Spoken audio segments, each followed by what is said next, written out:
আজকে ওয়েদারটা এই দেখেছো ওয়েদারটা কি সুন্দর।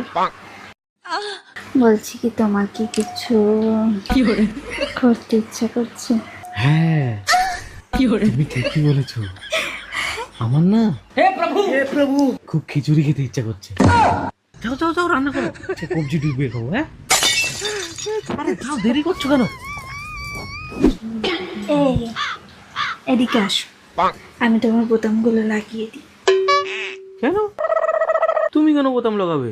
আমার কি হাত নেই নাকি? ছোটবেলা থেকে তো আমি বোতাম লাগাচ্ছি। যাও কাজ করো, বোতাম লাগাবে। পাগল হয়ে যায়। এই দাঁড়াও দাঁড়াও দাঁড়াও, বলছি কি শোনো না, চলো না আমরা আজকে একসাথে ফান করি। কি পাগলের মতন কথা বলছো?